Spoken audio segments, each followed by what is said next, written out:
तो अब हम कवर करेंगे कि जब हम पीजीबीबी की इनकम निकालते हैं तो सर कौन कौन सी इनकम पीजीबीबी में टैक्सेबल होती है।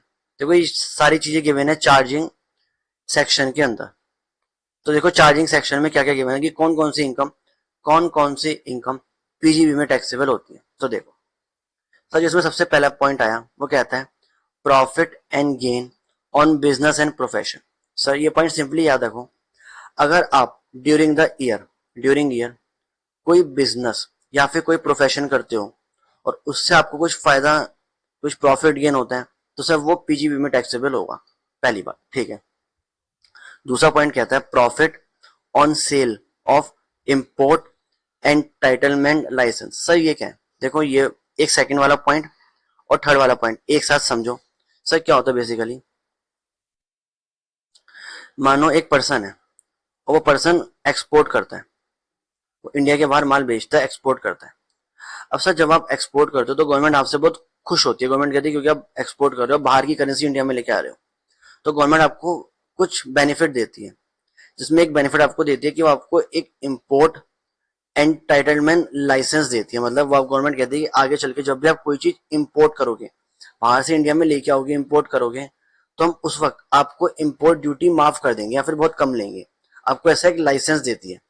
अब सर मानो मैं एक एक्सपोर्टर हूँ, मुझे पता है मुझे कभी इंपोर्ट करना ही नहीं बाहर से कुछ, तो मैं वो जो होता है लाइसेंस वो किसी और एक्सपोर्टर को भेज देता हूँ जिसे आगे चल के इंपोर्ट करना होता है, या किसी और पर्सन को भेज देता हूँ जिसे इंपोर्ट करना होता है। तो अगर मैं ऐसा कोई इंपोर्ट एंटाइटलमेंट लाइसेंस बेचता हूँ और उसमें मुझे कोई फायदा नुकसान होता है तो सर वो भी पीजीबीबी के अंदर ही टैक्सेबल होता है। इसके अलावा सर ड्यूटी ड्रॉबैक, गवर्नमेंट मुझे कई बार जो मैं ड्यूटी पे करता हूँ एक्सपोर्ट पे उसके पैसा वापसी कर देती है एज अ एक्सपोर्टर को बेनिफिट देने के लिए, तो सर वो भी पीजीबी में टैक्सेबल होता है। तो ये 3 पॉइंट हमने कवर कर लिए। सर अगला पॉइंट क्या है, फोर्थ पॉइंट है अमाउंट जो मुझे मिली एज की मैन इंश्योरेंस पॉलिसी। अब सर ये क्या है की मैन इंश्योरेंस पॉलिसी, तो देखो होता है क्या, कई बार देखो इसमें क्या होता है, कई बार कोई मानो एक पर्सन है वो बिजनेस करता है और उसको पता है उसके बिजनेस के अंदर कई पर्सन ऐसे हैं, कोई बहुत इंपॉर्टेंट एम्प्लॉई हैं, सही है, बहुत इंपॉर्टेंट एम्प्लॉई होते हैं, की मैन है, फॉर एग्जाम्पल डायरेक्टर है उसके बिजनेस के, तो वो कई बार इन लोगों का अलग से की मैन इंश्योरेंस करा देता है। अब सर मानो इन लोगों का की मैन वो था, इंश्योरेंस था, और उसका पैसा है, मानो उसका पैसा मिला, अगर उसका पैसा जिस एम्प्लॉय को मिला उसको मिला तो उसके लिए तो किसमें टैक्सेबल होता है, सैलरी में। बट अगर उसका पैसा एम्प्लॉयर को मिला तो तो जो एम्प्लॉयर को मिला उसका पैसा, तो एम्प्लॉयर के लिए किस में टैक्सेबल होगा, पीजीबी में। तो हम यही बात कह रहे हैं, ठीक है, ओके। तो इस तरह हम ये बात भी समझ गए। सर अगला पॉइंट क्या कहता है, gift benefit perquisite under PGB whether converted और non converted in cash. Sir ये बात आप समझो, सर मानो क्या केस था, सर मैं एक पर्सन हूं, मैं बिजनेस करता हूं, मैं बिजनेस करता मानो मेरे किसी कस्टमर ने मुझसे खुश होके मुझे कार गिफ्ट कर दी, सर कार गिफ्ट कर दी, तो मुझे क्या मिला बेसिकली, सर मुझे गिफ्ट मिला। और सर गिफ्ट क्यों मिला, मुझे बिजनेस और प्रोफेशन में गिफ्ट मिला। तो अगर आपके ऐसे कोई गिफ्ट बेनिफिट या फिर कोई परक्यूजर मिलता है बिजनेस और प्रोफेशन के अंदर, तो सर वो भी पीजीबी में टैक्सेबल होता है, चाहे वो कैश के फॉर्म में मिले या फिर इन काइंड। मतलब मानो कार मिली तो वो कैश के फॉर्म में तो है नहीं, तो चाहे वो कन्वर्टेड इन मनी हो या ना हो, वो सब पीजीबी में टैक्सेबल होकर चलेगा। अगला पॉइंट कहता है sir interest salary bonus commission by partner from partnership firm. अब एक पार्टनर को अपनी पार्टनरशिप फर्म से जो भी मिले, चाहे इंटरेस्ट मिले, सैलरी मिले, बोनस कमीशन, वो सब उसके लिए पीजीबी में टैक्सेबल होता है, ठीक है। अगला पॉइंट है sir non compete fees. Sir non compete fees का मतलब, फॉर एग्जाम्पल मानो सर मैं क्या था, सर मैंने इसका देखो एग्जाम्पल, मानो सर मानो मैं एक होटल के अंदर जॉब करता हूँ, मैं क्या हूँ सर, वहां का मैं हूँ शेफ हूँ। अब मैंने क्या करा, मैंने वो होटल छोड़ दिया, मैंने कहा मैं इस होटल के पास ही एक नया होटल खोलूंगा जिसमें मैं अपना खुद का होटल खोलूंगा। अब ये होटल वाले डर गए यार कि अगर इस शेफ ने यहाँ होटल खोल लिया तो हमारा होटल तो पिट जाएगा। तो कई बार वो मुझे ये होटल वाले मुझे एक अमाउंट पे करेंगे कि आप ना ये हमसे अमाउंट लो और आप हमारे एरिया में अपना कोई होटल मत खोलना। तो वहां पे ये मुझे क्यों पैसा पे कर रहे हैं, ताकि मैं इनको कॉम्पिटिशन ना दूं। तो इसको हम कहते हैं नॉन कॉम्पीट फीस। तो अगर ऐसा किसी को कोई नॉन कॉम्पीट फीस मिलती है तो सर वो भी पीजीबी में टैक्सेबल होकर चलती है। आई होप इट इज क्लियर, ठीक है। सर अगला पॉइंट क्या था, देखो अगला पॉइंट है एसोसिएशन ने अपने किसी मेंबर को कोई स्पेसिफिक सर्विस दी और उसके लिए जो पैसा मिला वो पीजीवी में टैक्सेबल होगा। सारी एसोसिएशन बनी होती है पर्सन्स की।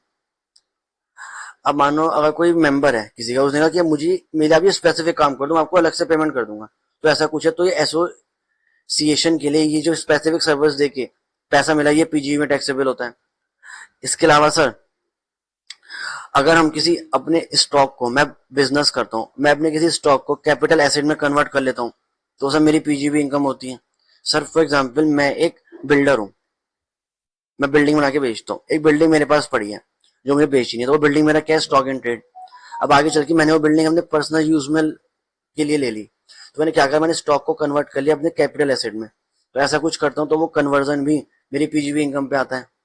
सर लास्ट पॉइंट है, सर मानो हमने कोई बिजनेस कॉन्ट्रैक्ट करा किसी पर्सन के साथ और सामने वाले ने वो कॉन्ट्रैक्ट तोड़ दिया, तो हो सकता है मुझे वहां पे कुछ कंपनसेशन मिले उस कॉन्ट्रैक्ट को तोड़ने के लिए सामने वाले बंदे से। तो अगर ऐसा कुछ मिलता है तो सर वो भी पीजी में टैक्सेबल होकर चलता है। तो देखो एक बेसिक सा आइडिया था कि कौन कौन सी इनकम पीजी में टैक्सेबल होती है। आई होप आपको सारे पॉइंट समझ में आए होंगे। ठीक है सर, इसके अलावा पीजीए में दो तीन इनकम में और टैक्सेबल होती है सर। इसमें पहला एक है सेक्शन 41 डीम्ड पीजीपी। सर ये क्या कहते हैं? सर सिंपल सी बात है, मानो अगर आपने कोई एक्सपेंस पीजीबी में टैक्सेबल कर लिया, आपने कोई एक्सपेंस पीजीबी में क्लेम कर लिया, मतलब पीजीबी की इनकम में से माइनस कर लिया, और आगे चल के आपको उस एक्सपेंस का रिफंड मिल जाता है, तो आप क्योंकि आप एक्सपेंस ऑलरेडी पीजीबी में से माइनस कर चुके हो और आगे जाके आपको उस एक्सपेंस का रिफंड मिल गया, तो वो रिफंड भी पीजीबी इनकम बन के चलता है। सर जैसे कि फॉर एग्जाम्पल मैंने यही लिखा, रिकवरी अगेंस्ट डिडक्शन क्लेम, मैं डिडक्शन क्लेम कर चुका हूँ किसी एक्सपेंस की और अब मुझे उसके अगेंस्ट पैसा रिकवर हो गया, तो अब वो रिकवरी पीजीबी में टैक्सेबल होकर चलेगी। सर फॉर एग्जाम्पल, सर मेरा स्टॉक था, स्टॉक खराब हो गया, तो मैंने उसका एक्सपेंस क्लेम कर लिया पीजीबी में, बिजनेस एक्सपेंस। अब आगे चल के मुझे इंश्योरेंस क्लेम मिल गया उस जो मेरा नुकसान हुआ था, क्योंकि अब जो नुकसान था मैं ऑलरेडी पीजी माइनस कर चुका हूँ, तो उसका जो मुझे क्लेम मिला, जो उसके अगेंस्ट मुझे रिकवरी मिली, अब वो भी मेरी पीजी में टैक्सेबल होकर चलेगी। एक तो पॉइंट ये रहा। अब दूसरा थोड़ा इंपॉर्टेंट पॉइंट है, ध्यान देना। ये हम बात करके चलते हैं sir waiver of loan. Sir ये क्या है? देखो वेवर ऑफ लोन का मतलब कि एक पर्सन है, उसने किसी दूसरे पर्सन से कुछ लोन लिया था, लोन, और अब वो लोन नहीं रिपे कर पा रहा है, तो उस बंदे ने लोन वेव कर दिया, मतलब लोन माफ कर दिया कि जा अब मुझे पैसा वापसी नहीं चाहिए। तो अगर ऐसा कुछ केस होता है, इसमें कहते हैं वेवर ऑफ लोन, तो क्या मेरी पीजीबी इनकम आएगी? तो ये चीज ध्यान देना। अगर तो वेवर ऑफ लोन कर रही है गवर्नमेंट की, आपने गवर्नमेंट से लोन लिया, गवर्नमेंट कह रही है अब मुझे नहीं चाहिए, माफ करा, तो ऐसे केस के अंदर जो भी गवर्नमेंट वेवर ऑफ लोन करेगी वो ऑलवेज टैक्सेबल होगा अंडर पीजीबी। ये चीज ध्यान देना। क्या? अगर वेवर ऑफ लोन करती है गवर्नमेंट तो कुछ भी हालात हो हमेशा ऑलवेज टैक्सेबल होकर चलेगा। सर दूसरा केस क्या है? वेवर ऑफ लोन कौन कर रहा है? बाय अदर्स, गवर्नमेंट नहीं कर रही, कोई और पर्सन कर रहा है। तो देखो सर लोन क्यों लिया था?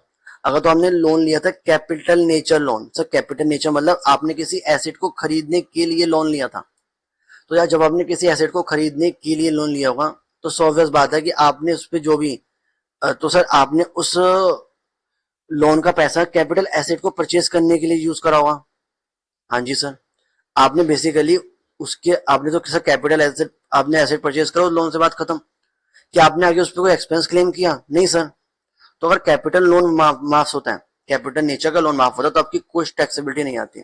पर अगर वर्किंग कैपिटल लोन लिया, सर वर्किंग कैपिटल लोन हम क्यों लेते हैं? बेसिकली जिससे हम अपने रूटीन खर्चे कर सके, मान लो परचेज कर सकें गुड्स या कोई और खर्चे कर सके, रेंट पे कर सके, तो होता है वर्किंग कैपिटल लोन। तो जो आपने वर्किंग कैपिटल लोन लिया, आपने उसके अगेंस्ट एक्सपेंस करे और फिर आपने उस एक्सपेंस को एसपीजीवी इनकम में से माइनस करा। अब यहाँ ध्यान, जब हमने कैपिटल नेचर का लोन लिया था तो हमने उस पैसे से कोई एक्सपेंस क्लेम नहीं करा था, बस एसेट परचेज करा था। पर वर्किंग कैपिटल लोन में हमने उस पैसे को रूटीन में खर्चों में यूज करा और फिर आगे जाके उससे एक्सपेंस क्लेम करें। तो अगर वर्किंग कैपिटल लोन है तो वहां पे देखो जो इंटरेस्ट अगर हुआ तो जो इंटरेस्ट कंपोनेंट है वो टैक्सेबल नहीं होगा। क्यों? क्योंकि आपने इंटरेस्ट के अगेंस्ट तो कोई डिडक्शन क्लेम करी नहीं होगी। सर क्यों? क्योंकि 43B क्या कहता है? 43B सेक्शन तभी कहता है जब इंटरेस्ट और लोन आपको तभी अलाउड करूंगा जब आप एक्चुअल में पे कर दोगे। सर यहाँ पे आपने इंटरेस्ट तो पे करा ही नहीं, तभी तो लोन को आपको माफ करा गया, क्योंकि आपने इंटरेस्ट पे नहीं कर रहे थे, आप पे नहीं कर पा रहे थे। तो जब हमने पे नहीं करा होगा तो हमने इंटरेस्ट का कोई डिडक्शन भी क्लेम नहीं करा होगा। सर बिल्कुल। बट जो कैपिटल रिपे है वो तो आपने सर यूज करा होगा, वो तो आपने एक्सपेंस भी क्लेम करा होगा, हाँ, तो इसलिए वो टैक्सेबल होगा। आई होप समझ में आया। मैंने क्या कहा, जब भी वेवर ऑफ लोन हो सर गवर्नमेंट करे पूरा का पूरा टैक्सेबल, कोई अदर करे। अगर कैपिटल नेचर का लोन है तो कुछ टैक्सेबिलिटी नहीं आएगी, क्योंकि इसमें मैंने एसेट लिया, कोई डायरेक्टली एक्सपेंस परचेज नहीं करे। पर अगर मैंने वर्किंग कैपिटल लोन लिया तो जो इंटरेस्ट वाला पार्ट है वो तो टैक्सेबल नहीं होगा, क्योंकि वो मैंने एक्सपेंस ही क्लेम नहीं करे 43B में। और जो मैंने कैपिटल रीपे करी वो टैक्सेबल होगा under PGVP. I hope it is clear sir, बिल्कुल क्लियर। सर अगला छोटा सा पॉइंट है, सर हमने पढ़ा था कि हम साइंटिफिक रिसर्च के लिए एसेट लेते हैं 35 सेक्शन में, तो मैं 100% डिडक्शन क्लेम कर लेता हूँ। अब आगे चल के सर मैंने वो एसेट बेच दिया, सबसे पहले मैंने डिडक्शन क्लेम कर लिया और फिर मैंने एसेट आगे बेच दिया, तो वहां सर लोअर ऑफ जितनी मैंने डिडक्शन क्लेम करी या फिर जितना मेरा सेल प्राइस था, जो भी दोनों में लोअर है वो मेरी पीजीबी इनकम बन के चलता है। और अगर सर मान के चलो आपने जितनी की डिडक्शन क्लेम करी थी उससे ज्यादा में ही बेच दिया, तो वहां पे कैपिटल गेन की इनकम भी आती है।